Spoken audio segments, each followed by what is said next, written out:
24-25 రబీ సీజన్లో 3,40,000 మెట్రిక్ టన్నుల ధాన్యం మార్కెట్కు రాబోతోందని వనపర్తి జిల్లా అడిషనల్ కలెక్టర్ వెంకటేశ్వర్లు అన్నారు. జిల్లా వ్యాప్తంగా 414 సెంటర్లు ఏర్పాటు చేసినట్టు తెలిపారు. ప్రభుత్వం ప్రకటించిన బోనస్తో సన్న బియ్యం సాగు పెరిగిందని, కొనుగోలు కేంద్రాల దగ్గర వేరువేరుగా కౌంటర్లు ఉంటాయన్నారు. పూర్తి సమాచారాన్ని మా ప్రతినిధి శంకర్ అందిస్తారు. వనపర్తి జిల్లా అధికారులు ప్రత్యేకమైనటువంటి దృష్టి సారించారు. ఇప్పటికే రైతుల నుంచి వడ్లు కొనుగోలు విషయంపై ప్రత్యేక దృష్టి సారించామంటున్నారు అడిషనల్ కలెక్టర్ వెంకటేశ్వర్లు. ప్రస్తుతం మనతో ఆయన ఉన్నారు, ఆయనతో మాట్లాడదాం. సార్, ఏంటి సార్ ఈ సీజన్కు సంబంధించి ఈ యొక్క రైతుల నుంచి వడ్ల కొనుగోలు ప్రక్రియ ఏ విధంగా ఉండబోతుంది? రాష్ట్ర ప్రభుత్వ ఆదేశాల మేరకు రబీ 24-25 సీజన్కు సంబంధించి వనపర్తి జిల్లాలో దాదాపు 3,40,000 మెట్రిక్ టన్నుల ధాన్యం, అది సన్నది దొడ్డు రకం రెండు కలిపి. దీంట్లో సన్నది 1,90,000 మెట్రిక్ టన్నులు, దొడ్డుది 1,50,000 మెట్రిక్ టన్నుల ధాన్యం మనకు మార్కెట్కి వస్తుందని తెలుస్తుంది. సో అందులో భాగంగా ఈ ధాన్యం మొత్తం కూడా కొనుగోలు చేయడానికి జిల్లాలో ఐకేపీ నుంచి 192 ప్యాడీ ప్రొక్యూర్మెంట్ సెంటర్లు, ప్యాక్స్, ఈ కోఆపరేటివ్ సొసైటీల ద్వారా 214 సెంటర్లు, మెప్మా ద్వారా 8 సెంటర్లు, మొత్తం 414 సెంటర్లు జిల్లాలో ఏర్పాటు చేయడం జరిగింది. ఈ 414 సెంటర్లకు సంబంధించిన ఇన్ఛార్జీలు, తర్వాత దానికి సంబంధించిన ఇతర సిబ్బంది అందరికీ కూడా నిన్న జిల్లా కలెక్టర్ గారి ఆధ్వర్యంలో వాళ్ళందరికీ శిక్షణ ఇవ్వడం జరిగింది. అంటే ఇప్పుడు మనం రాష్ట్ర ప్రభుత్వం ప్రకటించినటువంటి ఈ బోనస్ ద్వారా ఎక్కువ మంది రైతులు ఈ సన్నవడ్లు పండించడానికి ఆసక్తి చూపుతున్నారు.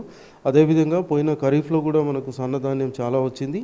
అదేవిధంగా ఈ రబీలో కూడా దాదాపు 2,00,000 మెట్రిక్ టన్నుల వరకు కేవలం సన్నధాన్యం మాత్రమే పీపీసీ సెంటర్లకు వచ్చే అవకాశం ఉంది. కాబట్టి అదంతా కొనుగోలు చేయడానికి, సన్నధాన్యం దొడ్డు ధాన్యం రెండు కొనుగోలు చేయడానికి ఒకే పీపీసీ సెంటర్లో 2 రకాలైనటువంటి కొనుగోలు కేంద్రాలు ఏర్పాటు చేస్తున్నాం. ఒక సెంటర్లో దొడ్డుది కొనుగోలు చేస్తారు, ఒక దగ్గర సన్న వడ్లు కొనుగోలు చేస్తారు. దీనికి సంబంధించి అన్ని ఏర్పాట్లు చేయడం జరిగింది. తర్వాత ప్రతి పీపీసీ సెంటర్లో కూడా ఇది వేసవి కాలం కాబట్టి రైతులకు ఎలాంటి అసౌకర్యం కలగకుండా ప్రతి సెంటర్లో వాళ్ళకి ఒక టెంట్ వేయాలి, అక్కడ డ్రింకింగ్ వాటర్ సౌకర్యం కల్పించాలి. అక్కడ అకాల వర్షాలు ఏమైనా సంభవించినట్లయితే ఆ ప్యాడీ అంతా కూడా తడవకుండా ఉండడానికి సరి అయినటువంటి టార్పాలిన్లు ఇవన్నీ కూడా ఆరబెట్టాలి. తర్వాత దానికి సంబంధించినటువంటి ట్రాన్స్పోర్టేషన్ సంబంధించినటువంటి అన్ని వెహికల్స్, తర్వాత మిల్స్కి సంబంధించి కూడా ఎక్కడెక్కడికి ఏ సెంటర్ నుంచి ఏ మిల్లుకు ప్యాడీ పంపించాలి అనే దాని మీద కూడా అన్నీ ఒక ప్లాన్ చేసి పెట్టుకున్నాం.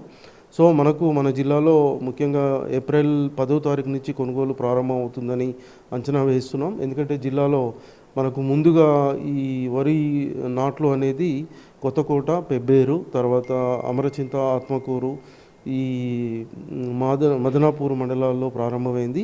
కాబట్టి ఈ 5 మండలాల్లో మనకు వరి కోతలు ముందుగా జరుగుతాయి. కాబట్టి మేము ఏప్రిల్ 10వ తారీఖు నుంచి దీనికి సంబంధించినటువంటి కొనుగోలు స్టార్ట్ చేస్తాం. తర్వాత కొనుగోలు జరిగినటువంటి 48 గంటల్లోనే రైతుల అకౌంట్లో డబ్బులు పడడానికి కూడా అన్ని జాగ్రత్తలు తీసుకోవడం జరిగింది. అంటే గతంలో మీరు ఎగ్జాక్ట్గా ఇదే టైంలో కొనుగోలు చేసే క్రమంలో అకాల వర్షాలు వచ్చాయి, చాలా చోట తాలిపాట్లు లేవు, అంటే దాన్ని కప్పిపెట్టడానికి కవర్స్ కావచ్చు, బ్యాగ్స్లో కూడా కొరతలు వచ్చాయంటూ కూడా గతంలో రైతులు చెప్పారు. అట్లాంటి వాటి మీద ఎట్లాంటి దృష్టి పెట్టారు సార్? ఈసారి అట్లాంటి సమస్యలను ఏ విధంగా అధిగమించబోతున్నారు? దీని మీద మనకు ప్రభుత్వం నుంచి ఎప్పటికప్పుడు సివిల్ సప్లై కమిషనర్ నుంచి కానీ, సివిల్ సప్లై మంత్రి గారి నుంచి కానీ మాకు ఆదేశాలు రావడం జరిగింది.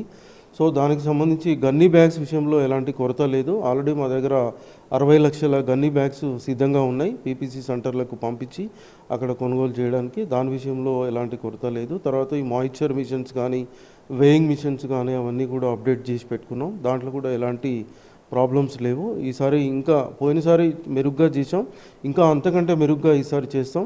ఇది వర్షాకాలంలో అప్పుడప్పుడు సంభవించేటువంటి ఈ అకాల వర్షాలు, వడగండ్లకు సంబంధించి కూడా తగు జాగ్రత్తలు తీసుకుంటున్నాం. దానికి సివిల్ సప్లై కమిషనర్ గారి నుంచి ఎప్పటికప్పుడు మాకు వాతావరణానికి సంబంధించిన అలర్ట్స్ కూడా వస్తున్నాయి.